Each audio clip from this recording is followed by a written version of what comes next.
Hello दोस्तों, स्वागत है आपका हमारे YouTube चैनल नेचर ब्यूटी पे। आज हम आपको बताएंगे कोरोना वायरस का चौंकाने वाला सच, जो चीन ने 15 साल पहले एक गुफा में खोजा था। दोस्तों, आगे बढ़ने से पहले अगर आप हमारे चैनल पे पहली बार आए हैं तो हमारे चैनल को सब्सक्राइब कर दें और नीचे रेड घंटी को भी दबा दें ताकि आपको हमारी अगली वीडियो का नोटिफिकेशन जल्द से जल्द मिले। तो चलिए दोस्तों, शुरू करते हैं। दोस्तों, कोरोना वायरस वायरसों का एक बहुत बड़ा परिवार है जो गंभीर बीमारियों का कारण बनता है। जैसा कि हम में से बहुत लोग जानते भी होंगे कि पहला ज्ञात प्रकोप 2003 में सार्स महामारी के रूप में आया था। उसके बाद फिर 2012 में सऊदी अरब में मर्स के साथ वायरस ने अपना दूसरा प्रकोप दिखाया और अब कोरोना वायरस अपना सबसे घातक रूप दिखा रहा है, जिसमें इसने अपनी चपेट में सभी देशों को ले लिया है। कोरोना वायरस ने अपने प्रकोप से किसी को भी नहीं छोड़ा है और अभी भी वह बहुत सारे देशों में खलबली मचाए हुए है। तो चलिए दोस्तों, अब हम जानेंगे कोरोना वायरस का इतिहास। दोस्तों, बताया जाता है कि यह वायरस सबसे पहले वुहान सी फूड मार्केट में आया था। यह वह क्षेत्र है जहां जंगली जानवरों जैसे चमगादड़, सांप, खरगोश और कई अन्य जानवरों का व्यापार किया जाता है। यह नया वायरस, कोरोना वायरस, जानवरों से इंसानों में फैला है।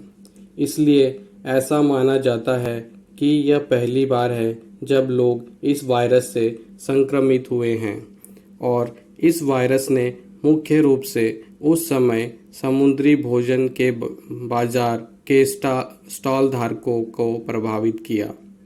दोस्तों, क्या कोरोना वायरस पहले मौजूद था? क्या इसने मनुष्यों को प्रभावित किया था? तो चलिए दोस्तों, अब हम जानते हैं इसके बारे में। दोस्तों, सभी नए कोरोना वायरस जो इंसानों में फैले वो बिल्कुल भी नए नहीं हैं।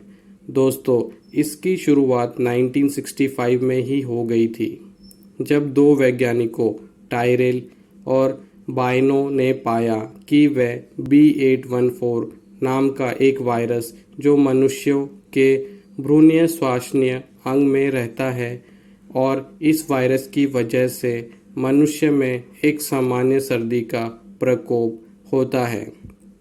और दोस्तों, उन्होंने इस वायरस का कल्चर का सैंपल मनुष्यों में से अध्ययन करने के लिए निकाल लिया।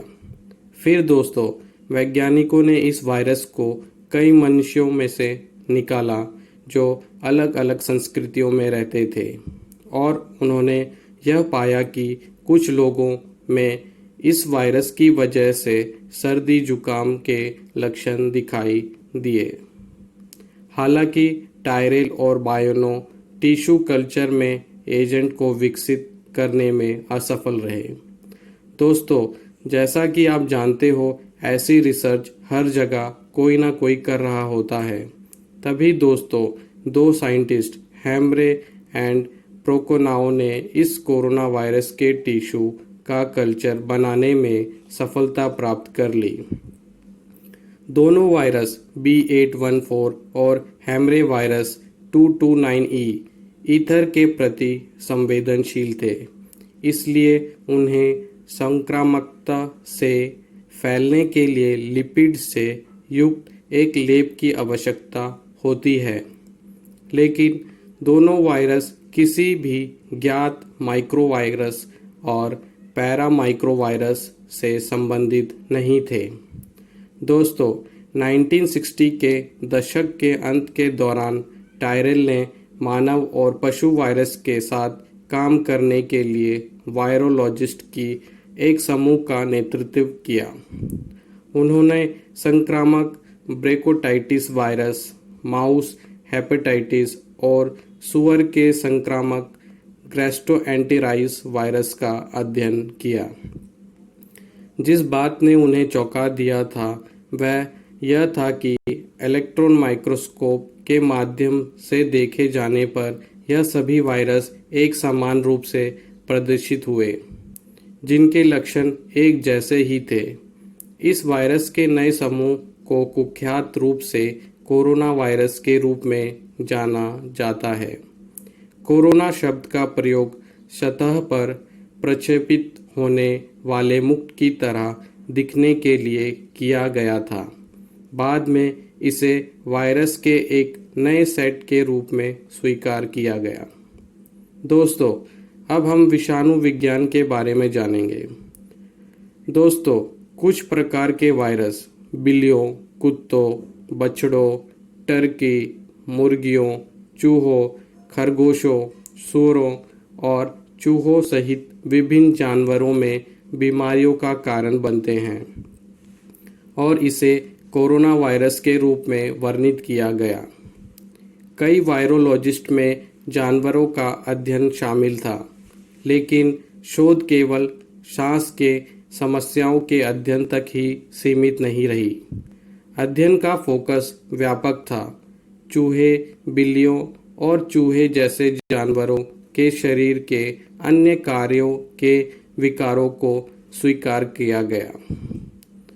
बाद में दोस्तों, मानव और पशु के कोरोना वायरस को अलग अलग कर दिया गया और इन्हें 3 विशिष्ट व्यापक समूहों के अंतर्गत बांटा गया। ये उनके एंटीजेनिक और जेनेटिक मेकअप के आधार पर किए गए। दोस्तों, पहले समूह में 229E और अन्य वायरस शामिल थे।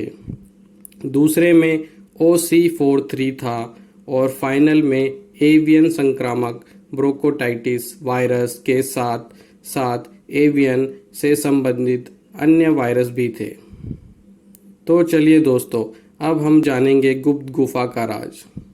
दोस्तों, लगभग 15 साल पहले वैज्ञानिकों के एक समूह ने एक ऐसी गुफा की खोज की जिसमें आज भी लाखों लोगों की मौत के लिए एक जैसे वायरस जिम्मेदार हैं। सार्स और मर्स के प्रकोप का कारण बनने वाले विषाणु गुफा में पाए जाने विषाणुओं के समान थे। गुफा का सटीक विवरण लंबे समय तक गुप्त रखा गया था। यहाँ जंगली चमगादड़ों की कई प्रजातियां निवास करती हैं।